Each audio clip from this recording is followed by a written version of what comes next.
Okay, and we're back. And I still look terrible in this lighting. Gonna have to learn how to be better at this. You would think somebody with a communications S at the end of it, because that's what my undergraduate was in, would know better. But they always told me I was better in front of a camera instead of behind it, and I guess they were right. Picked the right career. So our communication, when we talk about it, of course, has no S at the end, because we're talking about the process of that. We're talking about the process of that communication. And as you know, right now, we're talking about the process of constructing truth or representing truth. Think about that word representing, to represent. I'm representing the truth. I'm not just dictating it to you. I'm not telling you that you can experience empirically what I did. You would have to go do it yourself. But I am representing it to you. I'm representing it. I'm representing it so that I can get my point across. Because maybe right now you're thinking, dude, that Gorgias piece was just out there. How do you make sense of that? Or, I don't understand a word Isocrates was saying. That's why you need professors to help you understand those things. Now, are we always 100% right in our interpretation? No, but we try to be better than most, right? Because this is what we study. So my view of my job as a professor and you as a master's student is you're becoming a scholar, okay? And I'm telling you where we come from. Your job is to read and tell me why I'm wrong, or ask me why I came onto that conclusion, or try to just basically understand what these theorists are saying from many, many, many moons ago, okay? Your job is to come up with ideas now. Ooh, that's crazy talk. It is. That's exactly what you're supposed to do now. You're not supposed to just react and repeat what your professors have told you. You now have knowledge, not just learning some, memorizing some things, right? Which is essentially what most people do when they go to school. And it's not the best way to do it. In a master's program, hopefully you learn that now your job is to contribute in a bigger, better way. And one of those ways may be to say, hey, you know what? I reread Gorgias and I think you're wrong. Okay, I'm willing to listen. I may not agree with you at the end, but I'm totally willing to listen to your argument. And if we make a really good argument, even if I disagree at the end, I'm like, you made a good argument. I say that all the time to maintain civility in my life, right? Because if you get on Facebook or any social media, if you get on the computer, it's anonymous, people flaming each other. I always start with, I'm hearing your argument, right? I understand your argument. I'm listening to you. I think your argument makes sense up to a point, and then I move forward. Why is that the theme of this particular lecture? Isocrates was, well, honestly, he was one of the biggest supporters of a democratic republic. He 100% believed that citizens could utilize rhetoric to move forward and upward in their class system and in their lives, okay? So we go from Gorgias, who says, hey, this is fun and games, to Isocrates saying, wait a minute, it's not just fun and games. This is actually legitimately important for people to be able to function in society. Now, what's interesting about Isocrates is that he was originally a sophist. And as we know, sophists were teachers or lawyers of today.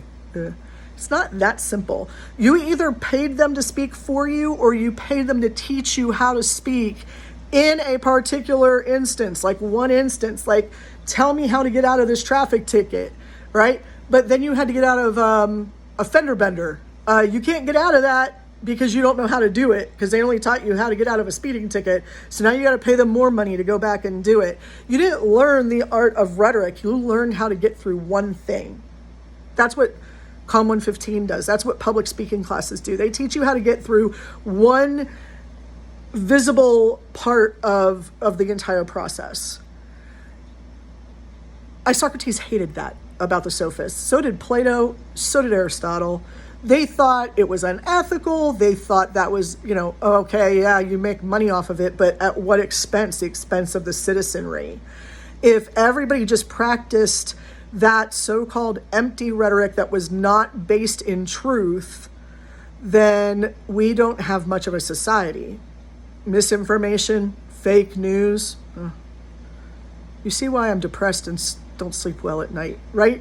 because they predicted this 2,400 years ago, that we would get to a point where we had so much misinformation and distrust of the truth and all that, that we wouldn't be able to function well. And I'm not just talking about Donald Trump here. I'm talking about like the whole world. It's run amok, right? And this is where you have to return to those principles, or you don't. But you look at Isocrates and Aristotle, even Plato, and they say that the sophists were destroying the truth. Now, the sophists would tell you we're using the truth conveniently. If you go to trial and you're innocent, that's great. That's just dumb luck. But if we go to trial, you're probably not innocent. I have to defend you from something. I'm going to assume you're not innocent, and therefore the truth is not helpful to me. So let's just leave that truth over there. Think about it. Why can't lawyers... Why do they have to defend people who might not be innocent? You have to do it. If you're a lawyer, you have to defend people who aren't innocent, and you sometimes have to prosecute people that aren't guilty. True story. My dad was a district attorney. And, that was probably why I never went into law, because much like Isocrates, I was like, I don't want to do that. But they believe so firmly in the right for someone to defend you. So why can't we defend ourselves? Why can't we do that ourselves? Because we're not taught how to do it. Okay, so we hire people to do it. That's what the sophists were. And Isocrates was probably right. And so was Plato, and so was Aristotle. They were probably right that this is not the best way to live your best life. Anyway, if you read Against the Sophist, which you should have already read, I think that was last week's reading. This week is Aristotle and Plato. I think that if you read that, Against the Sophist, you'll see all the reasons why the sophists suck. So Isocrates, this great, by the way, sophist, realized that they were wrong and started his own school and said, screw it, I'm going to teach people how to do this right. And that's literally what Against the Sophist is all about. It's all about why they were wrong. Well, then the rhyming title of the next piece, or the other piece, Antidosis. Antidosis Against the Sophist, it kind of rhymes. I mean, I didn't go into poetry either, for a reason. Antidosis, what does that mean? Well, an antidote, of course, is something you take to counteract poison. And sometimes you could take it before the poison sinks in. But generally speaking, if you get bit by a poisonous snake or something, there's hopefully an anti-venom of some kind to help you out, right? Like some sort of antidote. Well, antidosis obviously is the Greek word from which the word antidote comes. And antidosis is a defense by Isocrates of himself. What was he attacked for? I'll give you a second to go read Antidosis if you haven't and figure it out.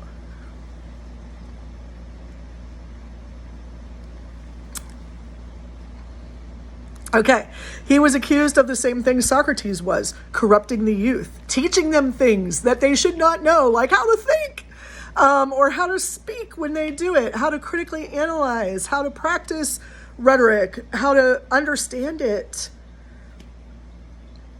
That was apparently corrupting the youth. I do it all the time, apparently. In addition to that, he was accused of taking all the money he had made, which, by the way, he had not made that much, as he explains. But because he was a sophist, everybody thought he was super rich. I guess the same way people think about professors. They're like, oh, you guys make all this money. Really? No. Don't let the cabin fool you. That is my father-in-law's. This is not mine yet. No, I'm just kidding.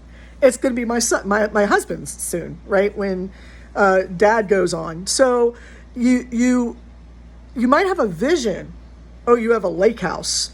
You have a 3,000 square foot house in Nixa. You are a professor. You have all the time in the world. You took your daughter to Disneyland. I mean, take your Disney World. Take your pick.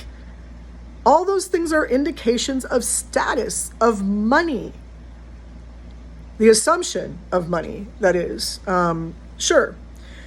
So we all have these different levels of understanding what a rich person might be. And they believed that Isocrates was rich, and he explains, no, I wasn't. Why? Well, because I took all that money from my students and I put it back into my school. They said, why didn't you build a ship for war? Why didn't you build a building in your name? And he said, because buildings and ships go away, but the students carry with them and hand down the knowledge for any of you, for me, right? That's where it all comes from. Wow, that was a really pretty way to think about history, wasn't it? I doubt he was thinking of us, but he was thinking he would rather invest in the community and in the people of that community and in his students than he would like to invest in a ship, invest in a war, invest in a building. Okay? So, and as you know, all the Greek buildings are pretty much gone. They don't even recognize Aristotle because he was, I always forget what that word is, ostracized, cast out, forced to leave, whatever that word is. I can never remember it. So they don't even talk about it, and there's no buildings really to think about. It's in ruins. That's why it's called the ancient Greek ruins, not the ancient Greek fantastic city on a hill, right? So he was right in the sense that his legacy lived on a lot better than, I don't know, I can't name a ship in any of the Greek wars. Can you? I can name a horse. I can name one from the Iliad, or is it the Odyssey? Jason and the Golden Fleece, the Argonauts. Oh wait, I forgot the name of the ship. Imagine that. No idea who it was that built it or paid for it or whatever. And Isocrates said, I'm not going to do that. So he said he was investing in the youth so that they'd be able to tell the truth, and they'd be able to understand the difference between lies and the truth. But he was also one who believed that whatever we say sort of becomes the truth. Our practice of rhetoric is what people believe to be the truth. And so we must be very, very careful with it. These guys were really optimistic about the human condition, weren't they? I mean, come on. Of course we're going to lie. Natural practice for most of us. No, it's really not. In fact, we had to learn how to do it. That's what this debate in classical Greece was about, was that rhetoric is not lies. Rhetoric is only rhetoric. Aristotle says this. I'll talk about this in the next video. Aristotle says that rhetoric is only rhetoric if it is a reflection of the truth, if it is ethically reasoned from our empirical data. If we have inductively or deductively come to that conclusion from empirical data, from dialectic, then and only then is it rhetoric. So when Plato says rhetoric mutates the truth, rhetoric makes the truth a lie, rhetoric is just empty language, flowery language that makes things sound prettier than they really are, Aristotle says no, because if that's what you're doing, it's not rhetoric. You're not practicing rhetoric. Maybe you're practicing persuasion, but you're not practicing rhetoric. Huge distinction for him there. So Isocrates did not give money to build a ship or a school or anything like that. He put money back into the investment of his students. He did not have that much money. And he did not believe that he was corrupting the youth. He believed that he was giving them the keys to be a part of, at that time, their society, their democratic society, which ultimately means that for us, rhetoric would be a key to our democratic society. If we take that interpretation from ancient Greece till now, and I know what you're thinking, we're not a direct democracy. Oh, thanks for pointing that out. I had no idea we were a republic and not a democracy. Somebody got into that debate with me the other day. I was like, really? Is it 1982? Why are we having this argument? That's stupid. Yes, we've all accepted this. But a republic is a democratic form of government, just so we're all clear on that. But so was Greece, first of all. And second of all, ancient Greece didn't have the same type of representative democracy that we have, but it was not a direct democracy, and not everybody was involved in it. So the comparison really isn't that far off. But more importantly, the comparison of the role of rhetoric in Greek society and in our current American society, the role of rhetoric has not changed. The way it's used has changed, I think, somewhat, although Plato would tell you there were liars everywhere. Actually, all of them would, because there were all those sophists out there who were what's the word I want to use? They were bastardizing the system for nothing more than making a quick buck. Sound familiar? Facebook scam, clickbait. See, everything that's new is old. I guess that's the way it works, right? So when you're reading, or as you have read already, I believe, Isocrates and Gorgias, these are two of the, I don't want to say easiest, they're the shortest works that you're going to read this week. And coming up now, I mean, today's Monday, and for this week, I believe I have written that we would be studying Plato and Aristotle. It's a lot, okay? So let me give you a couple tips for your reading this week. Number one, Plato's Phaedrus is incredibly hard to get through. Remember the following. The role of Socrates, the character Socrates in there, is Plato's voice. So whatever Socrates says in that play, that dialogue, that is Plato's voice. Secondly, there's two other characters in the book that are important, or in this reading that are important. We have Phaedrus, who this is named after, and we have Lysias. Lysias is a great speaker. Phaedrus sort of adores him, and Plato's jealous. So keep that in mind when you're reading this, that there's like a soap opera going on at the same time.